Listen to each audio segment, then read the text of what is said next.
اگر ہم بھی اسی طریقے سے وہ جو گودی میڈیا ہے اگر ہم بھی اس کی چائنا کی کاپی بننے کی کوشش کریں گے اور ہم بھی وہی باتیں کریں گے لاجانی قسم کی, لوگ ہم پہ بھی ہنسیں گے. کوسچنز اٹھنے چاہیے, ریشنل کوسچنز اٹھنے چاہیے. بیانیے تب بنتے ہیں جب حکومت سٹیپس لیتی ہے. مودی حکومت نے 3-4 سٹیپ لے لیے کہ جناب آپ کے ان سفرا کو واپس بھیج رہے ہیں, ڈپلومیٹک سٹاف کو کم کر رہے ہیں, ہم آپ کے ویزے کینسل کر رہے ہیں, آپ کے ایئر اسپیس بند کر رہے ہیں, یہ کر رہے ہیں, وہ کر رہے ہیں. اس کے جواب میں پاکستان نے بھی پھر وہ سارے اقدامات اٹھائے. لیکن جب ثانیہ جعفر ایکسپریس ہوا اس وقت پاکستان نے کیوں نہیں اٹھائے؟ ابھی بھی آپ جس طرح ذکر کر رہے ہیں بلوچستان کے اندر مسلسل ہو رہا ہے. کل رات کو بھی میڈیا پہ خبر آ رہی تھی کہ راؤ کا کوئی اور جو ہے بڑا منصوبہ حکومت کو پتہ چلا ہے, سیکیورٹی ذرائع کے ذریعے وہ خبر ہو رہی تھی. تو کیا اس کے اوپر پاکستان نے عالمی سطح پہ کوئی آواز اٹھائی ہے؟ کیا اس کے اوپر کوئی انڈیا کے سفیر کو ڈی مارش کیا ہے؟ تو تب ہوگا نا جب حکومت بھی کچھ سٹیپ اٹھائے گی. آپ یہ کہنا چاہ رہے ہیں ہمارا ڈپلومیٹک فرنٹ یا لابنگ جو انٹرنیشنل ہوتی ہے ابھی بہت ایڈوانس ہو گئی ہے, وہ بھی پاکستان لابنگ میں اس وقت کہاں کھڑا ہے؟ دیکھیں, لابنگ جو دنیا بھر میں ہوتی ہے وہ مخصوص آپ حد تک کر سکتے ہیں, اس سے زیادہ نہیں کر سکتے. یہ کہنا کہ آپ لابنگ کر کے پوری دنیا کو تھوڑا بہت پازیٹیو آپ کرتے ہیں, سفارتی سطح پہ آپ اپنا موقف رکھتے ہیں, اور پھر آپ کے موقف میں جان ہونی چاہیے نا. یہاں پہ مودی کا نام لینے کے لیے بڑے بڑے لیڈر تیار نہیں ہوتے. جب آپ مودی کا نام نہیں لیں گے وہاں پہ وہ دیکھیں کس طریقے سے آپ کا نام لے رہے ہیں, کس طریقے سے ڈرتے ہیں یا انویسٹمنٹ سے وہاں پہ؟ نہیں, مسئلہ یہ ہے کہ ویسے ہی جو ہے وہ سمجھتے ہیں کہ شاید جو ہے دنیا اس کو پسند نہ کرے, اس لیے کہ ماضی میں جب عمران خان صاحب کھل کے مودی کا نام لیتے تھے تو بہت سارے ممالک میسج بھیجتے تھے کہ ایسے آپ کو کھل کے نام نہیں لینا چاہیے. تو آپ کیا کہتے ہیں, انڈیا کے پیچھے کوئی ہاتھ ہے؟ ویسے اکیلا وہ ایسے نہیں کر سکتا. اس چیز میں تو ہاتھ نہ بھی ہو تو انڈیا دیکھیں نا پاکستان سے بڑی طاقت ہے. آپ بہت ساری کتابوں کے مصنف ہیں, پڑھے لکھے ہیں, اسکالر ہیں, 100 چیزیں ہم آپ سے سیکھتے ہیں, دنیا آپ کو دیکھتی ہے. اگر ہم یہاں پہ بیٹھ کے یہ کہیں کہ جی انڈیا ہم سے ڈر گیا, انڈیا کو ہم مار دیں گے, انڈیا کو ہم یہ کر دیں گے, یہ دیکھیں نا لایانی قسم کی باتیں ہوں گی. انڈیا ایک بڑی طاقت ہے. انڈیا کا دفاع کا بجٹ 86 ارب ڈالر ہے اس سال کا. پاکستان کا 10 ارب ڈالر ہے, اور کیا وہ ہم سارا خرچ کریں گے؟ وہ بھی بڑا کوسچن مارک ہے. ہم تو 1 ارب ڈالر آئی ایم ایف سے مانگ رہے ہیں. دنیا بھر کی اکانومی جو ہے وہ انڈیا کے ساتھ اس وقت جڑی ہوئی ہے, لوگ وہاں پہ آ رہے ہیں, انویسٹ کر رہے ہیں. تو انڈیا کے پیچھے ہاتھ نہ بھی ہو اس کے باوجود وہ بہت بڑی طاقت ہے. لیکن سلام ہے ہماری افواج کو, ہمارے اداروں کو کہ 70 سال سے اتنے بڑے دشمن کے آگے وہ کھڑے ہیں, مقابلہ کر رہے ہیں. انہوں نے کبھی یہ نہیں کہا کہ جی دشمن بہت بڑا ہے. تو پروفیشنلزم, پیشن, انسپیریشن, وہ ہماری وہ شاید جذبہ شہادت ہے کہ اس سے گھبراتے نہیں. بالکل. شاید یہ بتائیں, گزشتہ دنوں میں نے دیکھا کہ 400% تنخواہیں بڑھ گئیں اراکین اسمبلی کی. تو میں کل ایک کتاب پڑھ رہا تھا امام اعظم ابو حنیفہ کا جو سیاسی کیریئر ہے, تو اس میں ایک روایت ملی کہ سیدنا عمر بن عبدالعزیز رضی اللہ تعالیٰ عنہ کی انگوٹھی تھی, اس میں ایک قیمتی نگینہ لگا ہوا تھا. تو قحط پڑا تو آپ نے وہ بیچ کے تو لوگوں میں خرچ کر دیا. تو ان کا جو خادم تھا اس نے کہا کہ یہ تو بڑا بیش با قیمتی تھا, اب یہ آپ کو نہیں ملے گا, تو یہ تو آپ کی زینت تھی. فرمایا میری ذاتی زینت سے زیادہ عوام کے حقوق ہیں, میں سسکتی ہوئی پبلک کو نہیں دیکھ سکتا. ایک ویسے ہیڈ آف سٹیٹ تھے, ایک آج ہیں, 400% تنخواہیں ہیں. ابھی پمپس چلے جائیں, کل کی رپورٹ ہے ایک مریض گیا ایکو کروانے ہارٹ کی, 1 مہینے بعد کا ٹائم ملا. کدھر کھڑے ہیں؟ نہیں, یہ بڑا امپورٹنٹ پوائنٹ آپ نے اٹھایا ہے. آپ کو لگتا ہے اس طرح کے معاشرے کے اندر ایک حکمران طبقہ ہے, حکمران اشرافیہ ہے, اور ایک عام عوام ہے, اور حکمران اشرافیہ کا کوئی تعلق نہیں عوام سے. اب آپ دیکھ لیں کہ اس وقت جو ملک کے اندر حالت ہے, اکانومی کی جو حالت ہے, دنیا کا کوئی بھی مہذب معاشرہ جو جمہوری معاشرہ ہو, جو 1 ڈالر باہر سے مانگ رہا ہو, کیا اس میں کبھی کابینہ بیٹھ کے اپنی تنخواہوں میں ایسے اضافہ کر سکتی ہے؟ اسی رواں سال ہی جو آئی ایم ایف کی رپورٹ ہے, ایکویٹی اینڈ غالباً پاور یا ایکویٹی رپورٹ اس کا نام ہے, ورلڈ بینک کی, اس میں آئی ایم ایف کا ورلڈ بینک, اس رپورٹ کے اندر لکھا ہوا ہے کہ پاکستان کے اندر جو غربت کی شرح ہے وہ 42% تک رواں مالی سال کے دوران پہنچ سکتی ہے. یعنی اس ملک میں ہر 100 میں سے 42 بندے ایسے ہیں جو غربت کا شکار ہو سکتے ہیں. یہ غربت کی یہ لیول ہے. آلدو کہ پاکستان کی حکومت کے جو اعداد و شمار ہیں وہ مانتے ہیں کہ 24%, یعنی ہر 100 میں سے 24 بندہ غربت کا شکار ہے, 2 وقت کی روٹی کے اس کو لالے ہیں. اور ورلڈ بینک کی رپورٹ کے مطابق جو ہمارے دیہی علاقے ہیں, 1 کروڑ بندہ رواں مالی سال کے دوران شدید قسم کی غذائی قلت کا شکار ہو سکتا ہے. کیا اس معاشرے کے اندر حکمران یوں بیٹھ کے اپنی تنخواہوں میں لاکھوں روپے کا جو اضافہ کرتے ہیں اس کو جسٹیفائی کیا جا سکتا ہے؟ ان کے پروٹوکول دیکھ لیں. ڈاکٹر صاحب آپ ادھر اسلام آباد میں پھر رہے ہوتے ہیں, آپ جا کے ادھر کانسٹیٹیوشن ایونیو پہ کھڑے ہو جائیں, کسی اور جگہ پہ کھڑے ہو جائیں, ہر 2 منٹ کے بعد ایک قافلہ گزرے گا, جی یہ فلانے صاحب جا رہے ہیں, یہ افسر صاحب جا رہے ہیں, یہ فلانے منسٹر صاحب جا رہے ہیں, پیچھے گاڑیاں چل رہی ہیں. یہ جتنے پروٹوکولز ہیں, جتنی بڑی گاڑیاں ہیں, جدھر ایندھن جل رہا ہے, یہ ایندھن نہیں جل رہا, یہ میرے آپ کے اس قوم کے بچوں کا خون جل رہا ہے. تو انفارچونیٹلی یہاں پہ اس کے اوپر کوئی کیئر ہی نہیں کرتا. ایک آپ کا چونکہ سبجیکٹ ہے, انڈر پاس, سڑکیں, انفراسٹرکچر زیادہ امپورٹنٹ ہے یا ہیلتھ, ایجوکیشن اور صاف پانی؟ دیکھیں اب ہر چیز کی اپنی اپنا ایک مصرف ہوتا ہے. بنیادی یعنی چیزیں. بیسک نیسیسٹیز پہلے ہیں یا لگژریز ہیں؟ اب آپ اپنے بچوں کو پہلے کھلونے لے کے دیں گے یا دودھ ڈب روٹی لے کے دیں گے؟ ٹھیک ہے. تو اب مسئلہ یہ ہے کہ بھوکے بچے کے آگے آپ جتنا مرضی کھلونا لے کے رکھتے رہیں, اس سے اس کی ضروریات تو پوری نہیں ہوں گی نا. پہلے آپ نے بنیادی چیزیں جو کوالٹی آف لائف ہے وہ بہتر کرنی ہے. آپ کی تو چھوٹی سے چھوٹی اور بڑی سے بڑی سرجری پاکستان میں نہیں ہوتی حکمرانوں کی. ہاں, اور جب یہاں پہ عوام کے لیے جو کچھ ہے اسپتالوں میں, کیا ہے, کیا ان کا ادھر علاج ہو سکتا ہے؟ یہ جو آپ نے ایکو کی بات کی, اگر آج ہمارے حکمران بھی انہی اسپتالوں سے علاج کروا رہے ہوتے اور جاتا کوئی معزز یہاں سے اٹھ کے لیڈر اور اس کو کہتے کہ 1 مہینے بعد آؤ, آپ دیکھتے کہ کتنی جلدی یہ چیز ٹھیک ہوتی, اور فوراً یہ ساری چیزوں کو وہ کہتے کہ جناب آپ جلدی سے چلائیں. لیکن جب حکمرانوں کے علاج باہر ہوتے ہیں, بچے ان کے باہر پڑھتے ہیں, اوورسیز کنونشن یہاں پہ ہو گیا, جی آئیں اوورسیز آ کے انویسٹ کریں. بھائی اپنی آپ کی جائیدادیں باہر ہیں, آپ اپنے بچوں کو کہیں نا کہ وہ آ کے یہاں پہ انویسٹ کریں. کیوں اوورسیز آ کے یہاں پہ انویسٹ کریں گے جب آپ خود اپنا پیسہ انویسٹ نہیں کر رہے؟ یہاں پہ آپ کا پیسہ باہر ہو, آپ کے بچے باہر ہوں. دنیا کا کون سا حکمران ہے, کیا مودی کا کوئی لندن میں فلیٹ ہے؟ آپ مودی کو جتنا مرضی برا کہہ لیں, مودی نے توشہ خانہ سے آج تک ایک تحفہ نہیں لیا. جتنا مرضی میں اس کو برا کہہ لوں, مسلمانوں کا قاتل ہے, انتہا پسند ہے, لیکن اپنے ملک کے ساتھ وہ مخلص ہے. اس کو جو توشہ خانہ سے گفٹس ملتے ہیں ڈاکٹر صاحب, اس نے آج تک ایک توشہ خانہ سے گفٹ نہیں لیا, سارے اس نے سرکار میں جمع کرا دیے. ایک چیز مجھے سمجھا دیں, چونکہ بڑی گہرائی اور گہرائی کی گفتگو آپ کرتے ہیں, آپ کی سمندر جتنی وسعت ہے. سر ڈبو نہ دینا زیادہ آپ کے ویورز جو ہیں, میں دیکھتا رہتا ہوں, ان کے کامنٹس بھی پڑھتا رہتا ہوں. میرے خیال میں بڑے پڑھے لکھے ہیں اور بڑی علمی وہ کامنٹس بھی کرتے ہیں اور وہ پسند کرتے ہیں. ہم تو انسائٹ آپ سے سننا چاہیں گے, یہ کیا نفسیات ہے؟ کاروبار, جائیدادیں, بچے, علاج, سب کچھ باہر, تو پھر یہ حکمران اشرافیہ یہاں کیا کرنے آتا ہے, یہ سمجھا دیں. دیکھیں یہاں پہ آ کے وہ آپ پہ اور مجھ پہ حکمرانی کرنے آتے ہیں, عام عوام پہ حکمرانی کرنے آتے ہیں. وہاں پہ وہ یہ پروٹوکول, یہاں کمائی کا اچھا کمائی. دیکھیں اب میں کسی کے اوپر کرپشن کا اس طرح الزام نہیں لگاتا, لیکن جب آپ کی سٹیک نہیں ہے, جب آپ کے اپنے علاج باہر ہو جائیں, آپ کی جائیدادیں اپنی باہر ہوں, اب ان کے ہو سکتا ہے وہ خاندانی آسودہ ہیں, وہ جائیں دنیا کے جس مرضی ملک میں جائیداد بنائیں, مجھے کوئی گلہ شکوہ نہیں. اس کا مطلب ہے کوئی یونیورسٹی اس قابل نہیں ہے کہ ان کے بیٹے اس میں اسکول کالج میں پڑھیں, اسپتال میں علاج. ایگزیکٹلی. لیکن جب آپ حکمرانی کر رہے ہوں, جب آپ یہ کہہ رہے ہوں کہ جی ہم اس قوم کے لیڈر ہیں, ہم حکمرانی کریں گے, تو پھر آپ کو فرنٹ سے لیڈ کرنا پڑے گا. پھر آپ عام بندے تو نہیں ہیں نا, آپ نے اس ملک کو لیڈ کرنا ہے. آپ عام شہریوں کے حوالے سے جو سہولیات بنا رہے ہیں, پھر آپ بھی وہی استعمال کریں. تو یہ یہاں پہ ان پہ کرٹیسزم ہوتا ہے. باقی اگر کوئی دنیا میں کہیں پہ جا کے پڑھتا ہے, رہتا ہے, اپنا کسی کا ذاتی کاروبار ہے, اس سے تو کسی کو کوئی گلہ شکوہ نہیں. یہ جو کروڑوں اوورسیز پاکستانی ہیں, لاکھوں یورپ کے اندر ہیں, یہ جو سارا وہاں سے باہر سے پیسہ بھیجتے ہیں, اس سے پاکستان کا ہی فائدہ ہوتا ہے. تو وہ تو اس میں تو کوئی گلہ شکوہ نہیں ہے. لیکن حکمران جو ہیں, یہ نہیں ہو سکتا کہ آپ حکمرانی پاکستان پہ کریں اور جائیدادیں آپ کی جو ہیں وہ لندن میں یا سوئٹزرلینڈ میں یا جدہ میں یا نیو یارک میں ہوں. چلیے یہ بتائیں, تقبیل پاکستان موومنٹ, ان کے چیئرمین سعد نذیر صاحب, وہ کہتے ہیں اسلام میں اشرافیہ کا کوئی تصور نہیں ہے, خلیفہ ہیڈ آف اسٹیٹ اور عام زندگی کی بود و باش, رہن سہن ایک جیسا ہو. تو میں نے کئی دفعہ ان سے پوچھا, وہ کہتے ہیں خلافہ کے لفظ سے مت گھبرائیں, ایسنس اس کی کیا ہے, ڈسٹریبیوٹیو جسٹس اور سوشل جسٹس. کیوں نہیں لاتا اشرافیہ یہ نظام, کس چیز کا ڈر ہے؟ یہ جو خلافت کا جو بھی پڑھتے ہیں, سیدنا حضرت عمر فاروق رضی تعالیٰ عنہ کا پہلے بھی آپ ذکر کر رہے تھے, ان سے تو کوئی کھڑا ہو کے پوچھ لیتا ہے کہ بھائی یہ چادر کہاں سے آ گئی دوسری. اب آپ سوچ سکتے ہیں کہ آپ یہاں پہ کسی سے پوچھیں کہ بھائی جناب یہ دوسری گاڑی کدھر سے آ گئی, یہ 13 گاڑیاں لے کے تم کیوں پھر رہے ہو. تو خلافت آئے گی تو پھر حکمران جو ہیں وہ حاکم تو نہیں ہوں گے, وہ خادم ہوں گے. اب آپ جتنا مرضی خادم اعلیٰ کہتے رہیں یا جو مرضی کہتے رہیں, لیکن یہ کر رہے آپ پہ حکمرانی ہے. وہ جو نظام ہے, وہ جو اس دور میں قائم ہوا اور جس طریقے سے اس کو چلایا گیا, وہ جو شخصیات تھیں, وہ جو ہستیاں تھیں, انہوں نے بھی اپنے آپ کو جواب دہ رکھا, چاہے قاضی وقت ہو یا عام عوام ہو.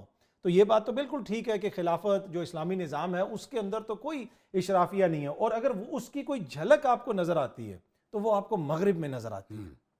ادھر انہوں نے اس طرح کے قوانین بھی بنائے عمر لاس کے مطابق چل رہا ہے. بیت المال کا جو کانسیپٹ ہے وہاں پہ سوشل سیکیورٹی لوگوں کو ملتی ہے, فری علاج ملتا ہے, تعلیم ملتی ہے. وہ کدھر سے انہوں نے ساری چیزیں دیکھی ہیں؟ انفارچونیٹلی ہمارے پاس وہ ساری چیزیں موجود ہیں لیکن ہمارے جو حکمران ہیں ان کی اس طرف کوئی زیادہ توجہ نہیں جاتی. شاہ جی ایک ایشو ہے, آخری 2 سوال رہ گئے, وہ یہ کہ درجن سے زائد خواتین یا اسکالرز جن کے میسیجز آئیں, اور یہ میں سوال آپ پہ رکھنا چاہتا ہوں, یہ خواتین کے میسیجز آپ کو آئیں اسٹوڈنٹس کے, scholars کے, جو یونیورسٹیز میں, کالجز, ہراسمنٹ بہت زیادہ ہے. کسی کا سپروائزر کہتا ہے کہ آپ چائے پینے چلیں جی, میں آپ کا تھیسس کروا دوں گا. ہر لیول پہ, ورک پلیس پہ بھی, یونیورسٹیز میں, کالجز میں, نام نہیں لیتا, یونیورسٹیاں بھی بدنام ہوتی ہیں. اس کا حل کیا ہے؟ عورت ورک پلیس پہ کیوں غیر محفوظ ہے, اور وہ بھی اسلامی جمہوریہ پاکستان میں, چاہے وہ اسکول میں ہو, کالج میں ہو, یونیورسٹی میں ہو, گلی میں چھوٹی بچی جاتی ہے اسے پکڑ کے لے جاتے ہیں, اور یہ آئے دن یہ کیسز ہیں. اس کی کیا وجہ ہے؟ مورل ہمارا ڈیکلائن ہے, ایجوکیشن میں کوئی پرابلم ہے, تربیت میں کیا مسئلہ ہے؟ یہ دیکھیں, اس میں سب سے پہلے اگر کوئی ذمہ دار ہے تو وہ مرد ہیں جو اس طرح کی حرکتیں کرتے ہیں. اب اس میں بہت سارے ایشوز ہوتے ہیں, بڑا یہ ڈیپ سبجیکٹ ہے, لیکن اینڈ آف دا ڈے اگر کوئی خاتون کہیں پہ کام کر رہی, کوئی بچی کہیں پہ پڑھ رہی ہے, اس کے لیے ایک سیف انوائرمنٹ پرووائڈ کرنا ادارے کی بھی ذمہ داری ہے, اس انسٹیٹیوشن کی بھی ذمہ داری ہے, ایز کوئی بھی ہیڈ ہے, کوئی ٹیچر ہے, پروفیسر ہے, اس کی بھی ذمہ داری ہے. لیکن ایسا ہوتا نہیں ہے. ہوتا کیوں نہیں ہے؟ کہ جو ہمارے معاشرتی رویے ہیں ڈاکٹر صاحب, ہمارے معاشرتی رویے کیا ہیں؟ میں آپ کی بڑی عزت کرتا ہوں, مجھے آپ بالکل میری بہنوں کی طرح ہیں, میں آپ کی بڑی عزت کرتا ہوں, آپ بالکل میری ماں کی طرح ہیں. کیا خاتون کی عزت کسی رشتے کے بغیر نہیں ہو سکتی؟ وہ آپ کی ماں ہے, بہن ہے, نہیں ہے, اس کے باوجود وہ قابل تعظیم ہے. کیا آپ کو اسلام میں نہیں پتا کہ عورت کا کیا مقام ہے؟ اور ویسے بھی آپ اس کو مذہب سے علیحدہ بھی کر دیں, کیا انسانیت آپ کو نہیں پتا؟ دنیا بھر میں آپ جو ہے یورپ میں دیکھ لیں, خاتون نے جو مرضی کپڑے پہنے ہو, کسی کی جرت نہیں ہے کہ اس کو وہ جو ہے اس طرح کر سکے. تو اگر کرتا ہے کوئی پھر قانون حرکت میں آتا ہے. تو اس میں ہمارے معاشرتی رویے ہیں, جس طریقے سے ہم کرتے ہیں, اور جس طریقے سے ہم نے ایک وہ ایٹماسفیئر بنایا ہوا ہے کہ جناب ساری ذمہ داری جو ہے وہ بچی پہ ہے. بچی آپ نے یہ نہیں کرنی, اپنے بیٹے کو بھی تو سمجھانے کی ضرورت ہے نا کہ بھائی آپ اس طرح کی حرکتیں نہ کریں. اور دوسرا یہ ہے کہ تھوڑا سا پھر ہمیں جو لوگ ہیڈز ہیں, جو لوگ اس طرح کرتے ہیں, ان کو بھی دیکھنے کی ضرورت ہے. ایک بڑا انٹرسٹنگ سوال ہے, آپ نے بھی گھر جانا ہے, میں نے بھی جانا ہے, اس سے بلا خوف و خطر ہو کے پوچھوں گا, چونکہ ایک اکیڈمک چیز ہے اور لوگوں نے پوچھا بھی ہے. پچھلے دنوں جامعہ الازہر کے ایک مفتی ہیں الشیخ, انہوں نے فتویٰ دیا کہ بیوی پہ فرض ہے کہ وہ اپنے خاوند کی دوسری شادی کا انتظام کرے موجوجہ حالات. اچھا اجتہادی نہیں, آپ نے نہیں گھر جانا ڈاکٹر صاحب, آپ پوچھیں سوال, آپ کا دل ہے, میں تو جانا ہے. اچھا جی سنائیں, یہ فتویٰ سنائیں, یہ مجھے انٹرسٹنگ لگ رہا ہے. دوسری انہوں نے کنٹمپریری ریلیونس میں, چونکہ یہ سبجیکٹ ہے, ہمارے لوگ بہت ساری چیزوں کو لائٹ لیتے ہیں, انہوں نے کہا کہ خواتین کی ریشو بڑھ رہی ہے, ہارٹ اٹیک سے مرد مرتا ہے, بیماری سے, بم دھماکے سے, عورت کہیں جا کے 70-80 میں بمشکل بقول, اور ہے ایسا. پاکستان میں بھی مور دین 50% خواتین ہیں. جی جی, شاید یہ بتائیں کہ یہ اچھی تجویز نہیں ہے, اس سے نکاح کو سادہ کریں, ایڈلٹری ختم ہو جائے گی.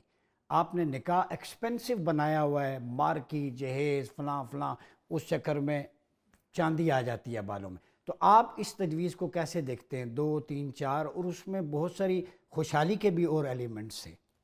یہ بڑا انٹرسٹنگ آپ نے کوشچن کیا. دیکھیں, ایک تو بات یہ ہے کہ اوبیسلی اسلام میں اس کی گنجائش ہے, اور آپ کے کوشچن سے آپ کی خواہش کا بھی اظہار بھی ہو رہا ہے. نہیں, آپ کی مسکراہٹ. تو دیکھیں, یہ پرسنل ڈیسیجن ہے نا, اس میں کوئی کمپلشن تو نہیں ہے کہ آپ نے ہر حالت میں کرنا ہے, کمپلسری تو نہیں ہے. لیکن ایک اگر ایسا کوئی جگہ ہے جہاں پہ کوئی ایسی ضرورت ہے تو آپ کر سکتے ہیں. اب پرسن ٹو پرسن ڈیپینڈ کرتا ہے. میں تو بڑا مطمئن ہوں جی, میں نے کوئی کسی قسم کا فی الحال کوئی میرا ایسا ارادہ نہیں ہے. جسٹیفائی کر دیا.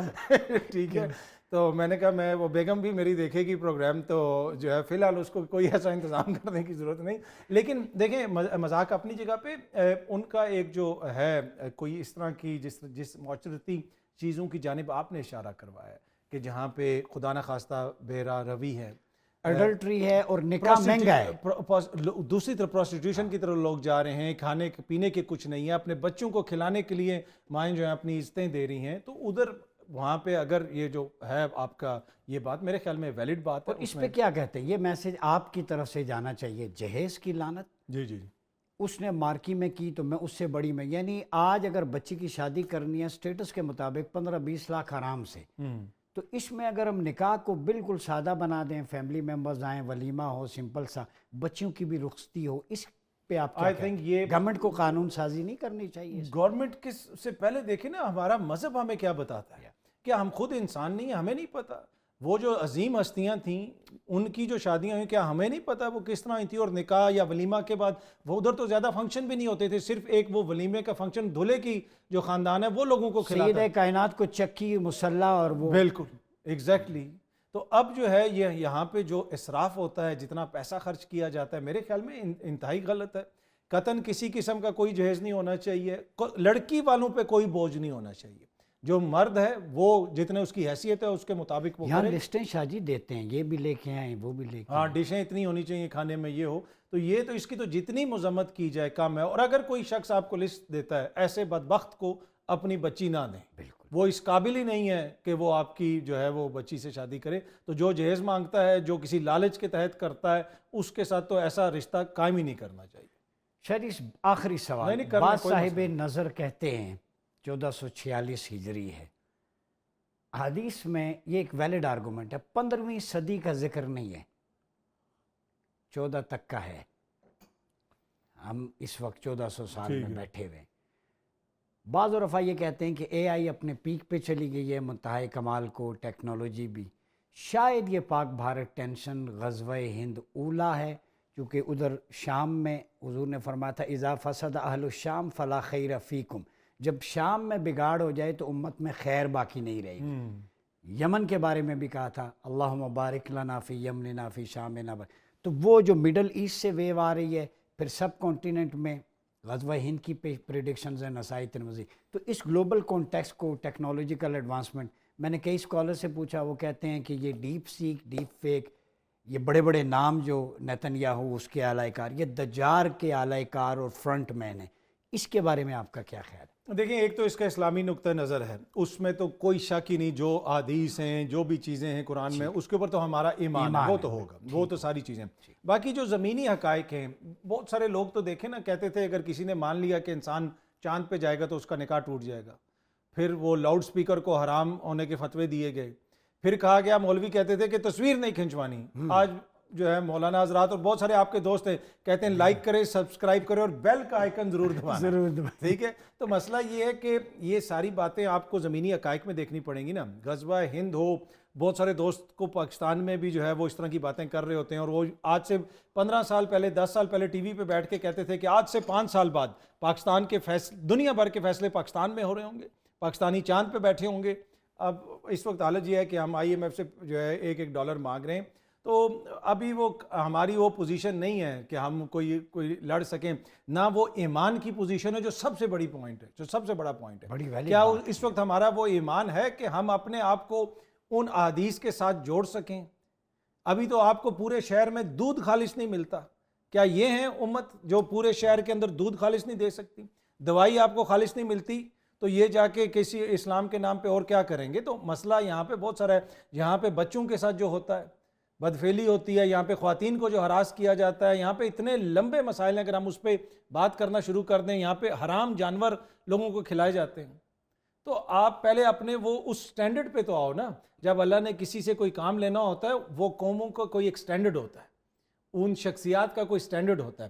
پاکستان کے اندر بہت اچھے اور نیک لوگ بھی ہیں، بڑے بڑے عالم دین ہیں، مفتی ہیں، ان کی باتیں سن کے ہمیں بھی سیکھنے کو ملتا ہے. لیکن جو بحیثیت قوم، کیا وہ ہمارا کریکٹر ہے کہ ہم جا کے شام میں کوئی کردار ادا کریں گے یا بھارت میں ہم کوئی کردار ادا کریں گے؟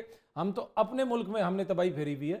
تو وہ مجھے فی الحال وہ چیز، باقی وہ میں اسلامک پوائنٹ آف ویو سے بات نہیں، میں جو سوشل معاشرتی پوائنٹ، مجھے فی الحال اپنے معاشرے کے اندر وہ سپارک ہی نظر نہیں آتا کہ یہ معاشرہ کسی اور کو جا کے کیا ٹھیک کرے گا جو خود اتنے انحطاط کا شکار ہے. وہ سپارک کیسے پیدا ہوگا؟ آخری سوال. دیکھیں وہ سپارک، آپ جو تعلیمات ہیں اسلام کی، جو آپ کے سوشل جسٹس کی بات ہے، جو رول آف لا کی بات ہے، جب تک رول آف لا نہیں ہوگا. اسلام کی بنیاد کیا تھی؟ اسلام کی بنیاد یہ تھی کہ اگر یہ میری بیٹی فاطمہ بھی ہوتی تو پھر بھی ہاتھ کٹ جاتے تھے. یاد ہے نا آپ کو وہ جو واقعہ ہے، کہا گیا کہ یہ بڑے اونچے خاندان کی بچی ہے جس نے یہ چوری کی. No one is above the law. No one is above the law. تو ہمارے ملک میں every one is above the law, every one who is someone is above the law. ٹھیک ہے نا. ہمارے ملک میں تو یہ ہے کہ کوئی بھی بندہ جو تھوڑا بہت بھی کچھ ہے وہ قانون سے اپنے آپ کو بالا تر سمجھتا ہے. تو ہمارے ملک میں جب تک رول آف لا نہیں آپ کے نزدیک آپ کے قانون ساز ہی قانون شکنی کے مرتکب ہوتے ہیں؟ قانون ساز بھی ہیں اور عوام بھی ہیں. یہ دودھ میں کون پانی ملاتا ہے؟ یہ نقلی دوائیاں کون بیچتا ہے؟ یہ جو ہے رنگ ملا کے مرچیں کون بیچتا ہے؟ یہ کوئی زرداری صاحب یا میاں صاحب یا خان صاحب تو نہیں بیچتا. جھاڑو کے تیلے زیرے کے طور پہ استعمال ہو رہے ہیں، یہ بھی آیا ہے. جی. اب آپ دیکھیں اس کے میدے کا سٹامک کا آج بھی میں نے چاول کھائے تھے اور میں نے کہا تھا ایکسٹرا زیرہ ڈلوایا. اب آپ نے یہ مجھے بتا دیا, اب میں ٹھیک ہے اب اس سے اندازہ کر لیں آپ. تو اب یہ جو ہے پتہ نہیں کتنے جھاڑو چلے اب اندر صفائی ہو رہی ہوگی, کتنے جھاڑو ہم کھا گئے ہوں گے, کتنی اینٹیں ہم مرچوں کے وہ اس میں انہوں نے ملا کے ہمیں کھلا دی ہوں گی. سم اپ کرتے ہوئے کچھ ینگسٹرز نے یہ پوچھا تھا کہ آپ سے پوچھیں کہ اگر کوئی ینگسٹرز جو میڈیا اسٹڈیز میں یونیورسٹیز میں پڑھتے ہیں, میل فیمیل, کوئی اینکرنگ کے شعبے میں آنا چاہیے تو انہیں کچھ انسٹرکشنز انہیں رہنمائی فرما دیں, کیا کرنا چاہیے؟ دیکھیں, ایک تو جب تک آپ کی لائف میں ڈسپلن نہ ہو, آپ کا جو مذہب بھی ہے نا, جو آپ کو کہتے ہیں نا 5 وقت نماز پڑھنی ہے, یہ ٹائم ہے, آپ 5 نمازیں اکٹھی بھی تو پڑھ سکتے ہیں. ٹائم کیوں رکھا گیا؟ تاکہ آپ کی لائف میں ڈسپلن آئے. جب تک آپ کی لائف میں ڈسپلن نہیں آئے گا آپ کچھ نہیں کر سکتے, اور جب تک آپ محنت نہیں کریں گے. دوسری بات یہ ہے کہ اگر جس طرح ینگسٹرز نے پوچھا کہ وہ اینکر بننا چاہتے ہیں, ٹی وی پہ آنا چاہتے ہیں, اگر آپ باہر جائیں, آپ لوگوں سے پوچھیں کہ بھائی آپ ٹی وی پہ کوئی پروگرام کرنا چاہتے ہیں, تو 95% لوگ یہ کہیں گے کہ جناب ہاں جی میں بھی ٹی وی پہ کرنا چاہتا ہوں. جو 5% نہیں کہیں گے, کرنا وہ بھی چاہتے ہیں پر وہ شرمائیں گے یار کہ یہ کیا سوچے گا, تو وہ آپ کو نہیں بتائیں گے. تو اتنی جب لوگوں کی خواہش ہے تو پھر آپ کو کراؤڈ سے سٹینڈ آؤٹ کرنا چاہیے. محنت کریں, آپ دیکھیں کہ آپ کس طریقے سے چیزوں میں بہتری لا سکتے ہیں, کہاں کنٹریبیوٹ کر سکتے ہیں. سوشل میڈیا کا استعمال کریں. ہم تو اپنے زمانے میں خط لکھتے ہوتے تھے, مجھے آج تک یاد ہے, میں آپ کو واقعہ سنا دوں ڈاکٹر صاحب. جاوید چودھری صاحب کا میں کالم پڑھتا ہوتا تھا جب میں کالج میں تھا, 0 پوائنٹ, اور میں ابھی بھی جاوید چودھری صاحب کے پروگرام میں اکثر جاتا رہتا ہوں, ہفتے میں کبھی ان کا چکر لگ جاتا ہے. تو میں ان کو ابھی جا کے کہتا ہوں کہ چودھری صاحب میرا آپ سے گلہ ہے کہ میں نے اس زمانے میں جاوید چودھری صاحب کو ایک خط لکھا, انہوں نے کالم لکھا, میں نے وہ کالم پڑھا, میں نے اس کالم سے اختلاف تھا میرا, تو میں نے خط لکھا, وہ خط ان کو نہیں ملا, وہ جواب نہیں آیا. اب اس کو 20-22 سال ہو گئے ہیں, تو ابھی تک میں ان کو کہتا ہوں کہ آپ نے میرے خط کا جواب نہیں دیا. لیکن کہنے کا مقصد یہ ہے کہ اس دور کے اندر تو اتنی سہولتیں نہیں تھیں. اب تو آپ کے پاس سوشل میڈیا ہے, آپ اپنا کانٹینٹ خود بنا سکتے ہیں, اپنی پریکٹس خود کر سکتے ہیں, اور سوشل میڈیا پہ آپ جائیں, اپنا پروفائل بنائیں, یوٹیوب کو استعمال کریں. آپ دیکھیں, آپ بھی یہ سنو ڈیجیٹل کا جو ہے یہ سوشل میڈیا پہ ہی چلتا ہے سارا, اور عوام دیکھتی ہے. تو بہت سارے پلیٹ فارمز ہیں, بہت سارے ایونیوز ہیں. شرط 2 ہے, ڈسپلن اور ہارڈ ورک, دیٹس اٹ. بہت شکریہ سید اطہر کاظمی صاحب. مختصراً یہ کہ شاہ صاحب نے جتنے بھی آسپیکٹ تھے ہم نے کوشش کی ان کو کور کیا, بڑی گہرائی سے, گہرائی سے, باریک بینی سے, دانش مندی سے. پیغام آپ کے سامنے ہے کہ اب جس کے جی میں آئے وہی پائے روشنی. ہم نے تو دل جلا کے سر عام رکھ دیا. اپنا بہت خیال رکھیے گا. اپنے میزبان ڈاکٹر عمر ریاض عباسی کو اجازت دیجیے. اللہ حافظ.